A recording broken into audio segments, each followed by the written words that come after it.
Hello dear students, welcome back to my another video. So आज के video में D block के ऊपर कुछ सवाल लेकर आया हूँ। And D block it's a part of inorganic. यहाँ पे जब भी आप ब्लॉक केमिस्ट्री पढ़ें, आपको ध्यान रखना है कि ये जो सेगमेंट है केमिस्ट्री का, ये कम्प्लीटली डिफरेंट है। बिकॉज यहाँ पे जो लॉजिक चलते हैं, एक्सप्लेनेशंस चलते हैं, you will be finding that कि सेम लॉजिक एक्सप्लेनेशन अगर आप दूसरे क्वेश्चंस के अंदर लगाएंगे then it will be wrong.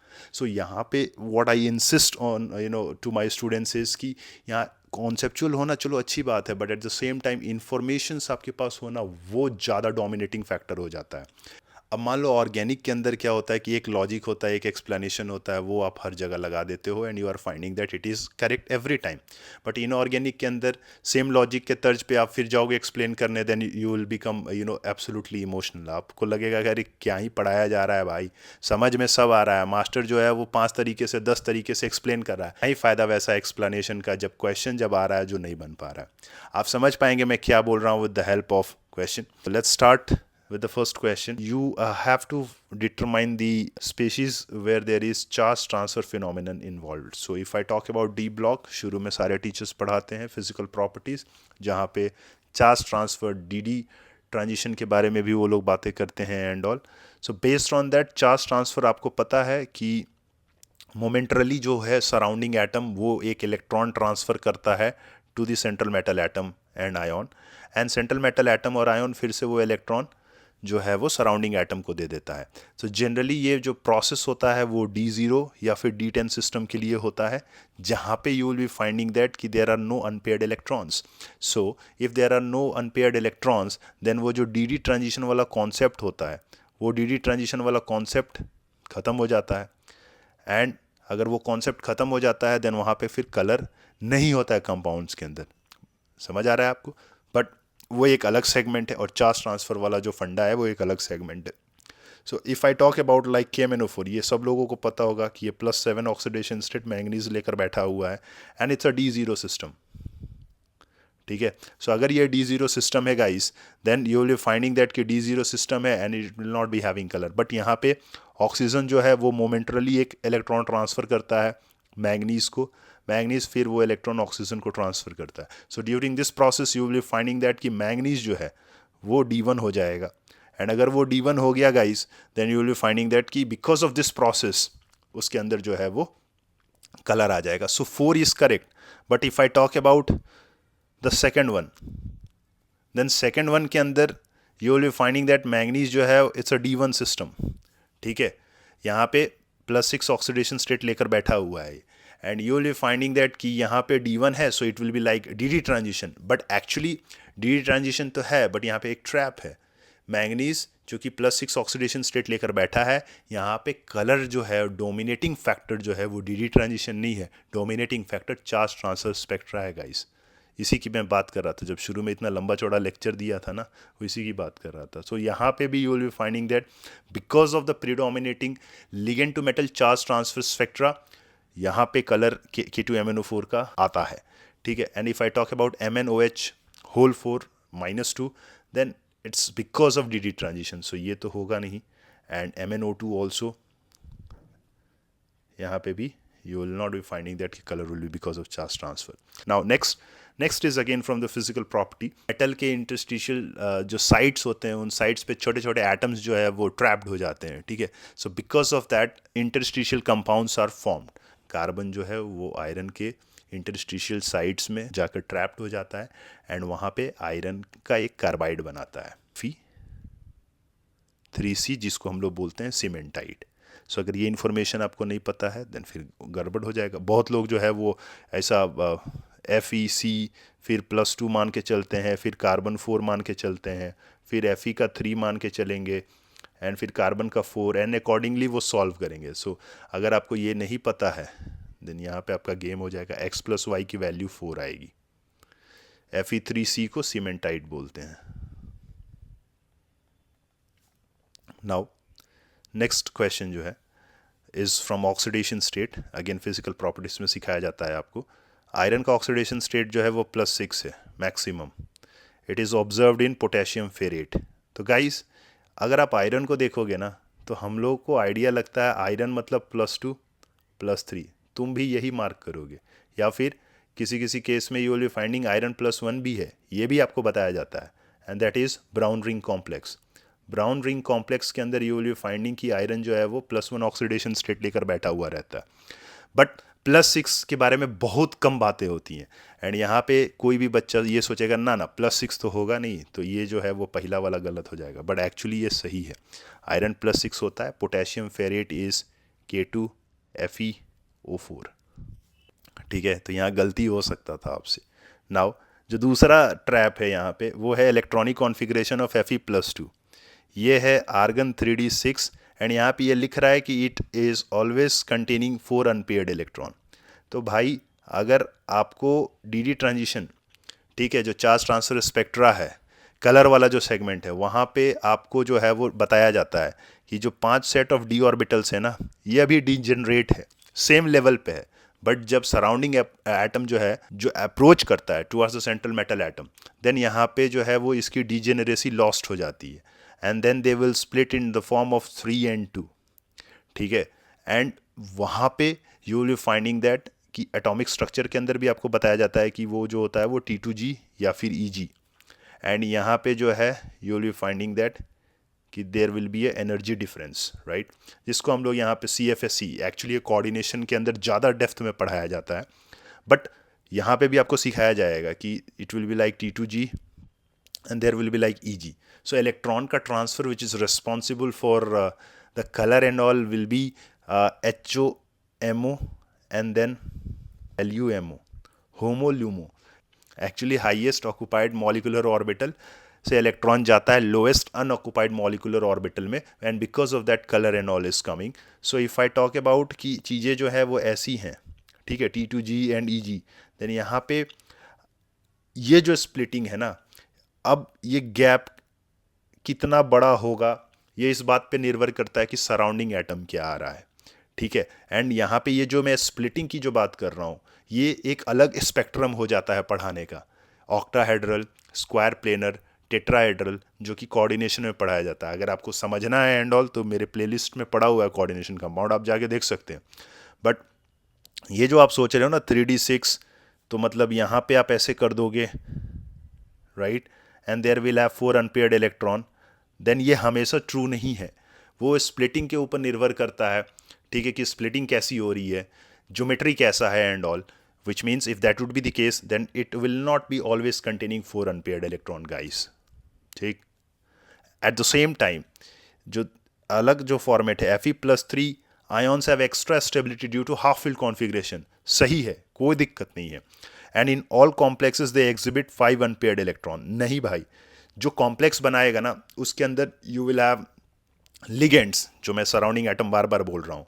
अब वो लिगेंड स्ट्रांग होगा, अगर वो लिगेंड स्ट्रांग होगा देन ये जो एनर्जी गैप है ये और बढ़ जाएगा, एंड अगर वो लिगेंड वीक होगा देन ये एनर्जी गैप जो है वो कम हो जाएगा। ठीक है, and eight the same time ये तो मैं स्प्लिटिंग बता रहा हूँ ऑक्टाहेड्रल की, स्क्वायर प्लेनर में कुछ अलग होगा, टेट्राहेड्रल में कुछ अलग होगा, बट यहाँ पे मेरे को ये जस्टिफाई करना था कि दे एग्जिबिट 5 अनपेयर्ड इलेक्ट्रॉन, हमेशा नहीं होता, तो हम एक ही स्प्लिटिंग ले रहे हैं जो कि ऑक्टाहेड्रल है। अब आपको जो है वो ये सोचना है कि लिगेंड स्ट्रांग है, अगर लिगेंड स्ट्रांग है देन ये स्प्लिटिंग ज़्यादा होगा, एंड अगर ये स्प्लिटिंग ज़्यादा होगा then if you have to put 5 electrons ना, then you will be putting like what, यहाँ पे आप एक डालोगे, फिर दूसरा, फिर तीसरा, चौथा भी आप नीचे ही डालोगे, एंड पांचवा भी आप यहीं पे डालोगे। क्यों? क्योंकि ये गैप बहुत ज़्यादा था, तो पेयरिंग एनर्जी जो है वो कम है, एंड इस गैप अगर आपको इलेक्ट्रॉन यहाँ ऊपर फेंकना है तो उसकी एनर्जी ज़्यादा है।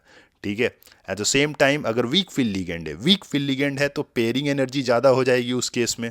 आप पेयर पहले नहीं कराओगे, आप पहले इलेक्ट्रॉन को ऊपर फेंकोगे, तो अगर आप इलेक्ट्रॉन को ऊपर फेंकोगे देन यहाँ पे 5 अनपेयर्ड इलेक्ट्रॉन होगा। But again strong field ligand ये नहीं पता है, वीक फील्ड लिगेंड ये भी नहीं पता है, ज्योमेट्री ऑक्टाहेड्रल है ये भी नहीं पता है।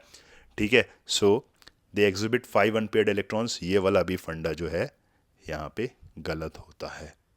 ठीक है, एंड जो लास्ट वाला है ये आयनाइजेशन एनर्जी है, बहुत बेसिक है, that is removal of electrons from Fe during ionisation occurs from 4s orbital followed by 3d orbital. तो इलेक्ट्रॉन सबसे आउटर मोस्ट शेल से निकालते हैं, which means this is correct.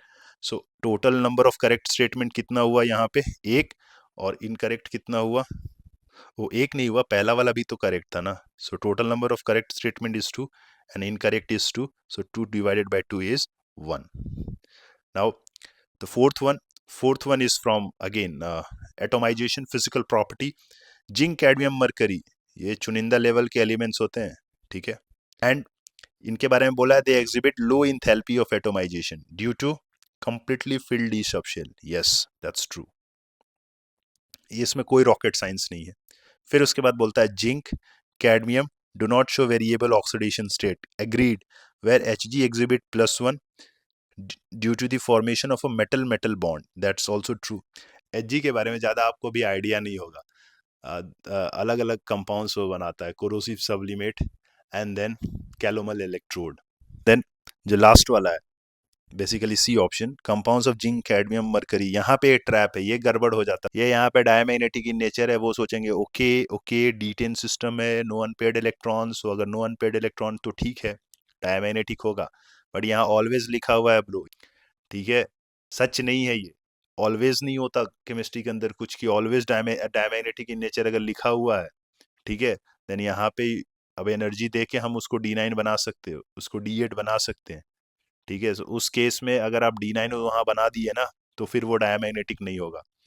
सो ये वाला स्टेटमेंट जो है वो रॉन्ग हो गया. बॉम्बे करेक्ट था. ना जो डी वाला पार्ट है, zinc cadmium and mercury are relatively soft metal, that's true, that's true, ठीक है. सो यहाँ पे ट्रैप जो था वो आपका कैलकाटा के अंदर था. Now next one is from alloy. Spiegelisen is used to introduce manganese into steel and contains significant carbon. So actually it's a alloy where you will have iron, manganese and carbon. Carbon के percentage की अगर मैं बात करूं तो ये कुछ 4 से 6% होता है, एंड मैंगनीज की अगर परसेंटेज की मैं बात करूं तो कुछ 15 से 30% होता है, ठीक है. सो ये सही बात है ना. जो दूसरा है, stainless steel contains iron, chromium, nickel, where chromium provides corrosion resistance. That's also true. Third one, nichrome is primarily composed of nickel and chromium. Okay, no problem. Yes, and is used due to its high electrical conductivity. तो यहाँ पे ये गलत हो जाता है. It's not because of high electrical conductivity. It's because of high resistance. So ये गलत हो गया. And the last one है, that is brass. Brass is an alloy of copper and zinc and its formation increases hardness compared to pure copper. Yes, ये information correct है. Now the next one is, it's a preparation. आपके पास एक chromite ore दिया हुआ है which is fused with Na2CO3 in the presence of O2, ठीक है. सो दरअसल ये प्रोसेस जो होता है वो शुरुआती होता है for the preparation of K2Cr2O7. And K2Cr2O7 के प्रिपरेशन के दौरान you have a involvement of 3 steps, ठीक है. तो यहाँ पे A to B आप जा रहे हो, आपके पास फ्यूजन मिक्सचर है, फिर B to C जा रहे हो, बट जो थर्ड स्टेप है C to D, वहाँ से K2Cr2O7 नहीं बनेगा, वहाँ से कुछ और बनेगा, बिकॉज यहाँ एजेंडा K2Cr2O7 बनाने का है ही नहीं, ठीक है. सो अगर मैं पहले स्टेप की बात करूँ, chromite ore, that is FeO.Cr2O3 which is fused with Na2CO3 in the presence of O2, and B will be like you will have CrO4 minus 2. आप इसको ऐसे भी लिख सकते हो Na2CrO4, ठीक है. इसको सोडियम क्रोमेट बोलोगे आप, ठीक है. एंड कलर वगैरह तो आपको पता ही होगा. Now if I talk about B to C, ठीक है, Na2CrO4 with H plus, and you will be finding that कि यहाँ पे आपके पास Na2Cr2O7 बनेगा, ठीक है. And then you will have Na2Cr2O7 treated with H2SO4. ये बहुत इंपॉर्टेंट है, and you will be getting CrO3. So जो अगर आपके पास K2Cr2O7 बनाना था ना, तो इसमें आप यहाँ पे KCl डाल देते, तो आपके सामने जो है वो K2Cr2O7 बन जाता. बहुत सारे बच्चे पूछते हैं कि अगर आपको K2Cr2O7 ही बनाना था तो यहाँ पे K2CO3 कर लेते, K2CO3 कर लेते तो यहीं पे K2Cr2O7 बन जाता. तो एक एडिशनल स्टेप क्यों कराए? तो इसका आंसर हम नहीं करेंगे, ठीक है. इसका आंसर आपको ढूंढना है. Now you have got to know about your Bombay, Calcutta and Delhi. So उसके तर्ज पे कुछ सवाल दिया हुआ है. पहला है कि chromium is in +6 oxidation state in B and C. तो B के बारे में अगर हम बात करें तो ये Na2CrO4 है. एग्रीड, सही बात है, +6 ऑक्सीडेशन स्टेट है. C के अंदर if I talk about then यहाँ पे भी +6 ऑक्सीडेशन स्टेट है, बट नॉट इन ए। अगर ए के अंदर अगर आप देखोगे देन वहाँ पे +3 आ जाएगा गाइस, तो ये स्टेटमेंट करेक्ट है। Second one, compound C contains chromium in more than one oxidation state, ऐसा है क्या? You have Na2Cr2O7, answer is no. ठीक है, so ये गया। Third one, compound D contains chromium in +6 oxidation state and is highly volatile, yes. Cr O3 जो होता है ना ब्रो, ये हाईली वोलेटाइल होता है। Fourth one, iron in A is oxidise during the fusion process, यो ये एक अलग लेवल का है भाई साहब। यहाँ पे हम Na2Cr4 ही लिखे थे, इसके साथ साथ और भी बनता है, जहाँ पे आपको बताया जाता है कि आयरन जो है वो +2 से +3 में चला जाता है।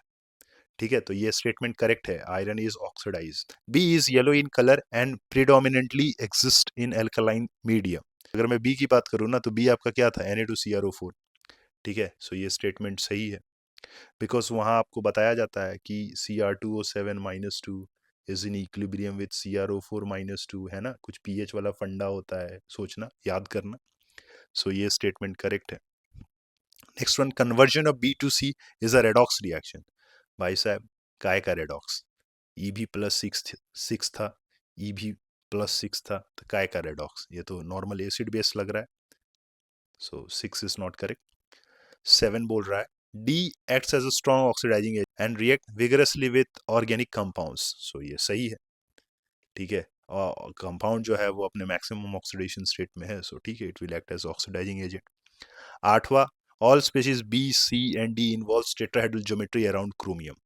सो ब्रो, एक बात तो फिक्स है कि जो आपका डेली था वो था Cr O3, तो अगर Cr O3 है देन ई तो कभी टेट्राहेड्रल होगा ही नहीं, स्टेरिक नंबर वे इसका 3 आ रहा है, राइट। सो ये स्टेटमेंट इज नॉट करेक्ट। इसी में जो मेरा क्वेश्चन नंबर 7 है, chromite ore is fused with strong alkali in the presence of air, number of equivalent bond lengths in the anionic part of chromium, product is Y. So अगर यहाँ पे अगर आप इसके बारे में बात करोगे, Cr O4 इक्विवेलेंट बॉन्ड्स कितने होंगे? स्ट्रक्चर पता है, Cr डबल बॉन्ड हो, डबल बॉन्ड हो, O-O-। So because of resonance, ठीक है, सारे bond lengths and all will be identical, so it will be like 4। And answer आपसे क्या पूछ रहा है? ये आंसर पूछ रहा है आपसे इन टर्म्स ऑफ 2y, सो अगर y जो है वो 4 है देन 2y कितना हो जाएगा? 8। And the last one is, you have an acidified solution of potassium chromate which was layered with equal volume of amyl alcohol. When it was shaken after the addition of 1 ml of 3% H2O2, blue alcohol layer was obtained. The blue color is due to the formation of chromium-6 compound.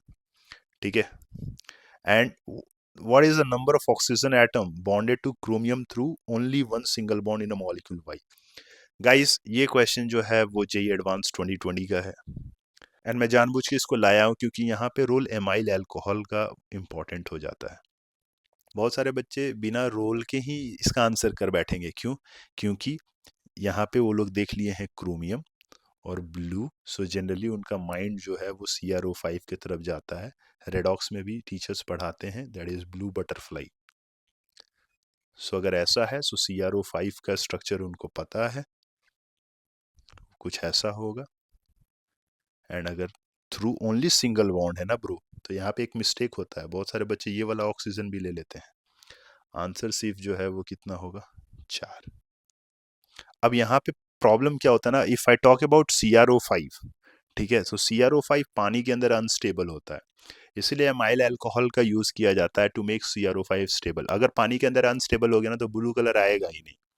And amyl alcohol के बारे में if I talk about, then it is basically your solvent with a molecular formula C5H11OH। So that's it from today's video guys. I believe आपकी पढ़ाई अच्छी चल रही है, हमारे वीडियो पे ऐसे ही बने रहें, बहुत सारे क्वेश्चंस आएंगे, बहुत सारा अच्छा अच्छा एक्सप्लेनेशंस रहेगा एंड ऑल, एंड आपको जो है वो बहुत अच्छा एक्सपोजर मिलेगा with respect to JEE advance. इसीलिए अपने चैनल के माध्यम से यहाँ पे मैं over a period of time to time सवाल जो है वो लेकर आ रहा हूँ, सो दैट कि लोगों को पता चले कि आप अगर एडवांस पढ़े तो एडवांस में कुछ इस तरीके से आपको जाना है, मेन्स कर रहे तो मेन्स में आपको कुछ इस तरीके से जाना है। ठीक है, रेस्ट क्या है, सब सही है, मतलब मस्त रहो, खुश रहो, है ना। मिलेंगे अगले वीडियो में with some different topics. Till then पढ़ाई करते रहिए, टेक केयर, बाय बाय।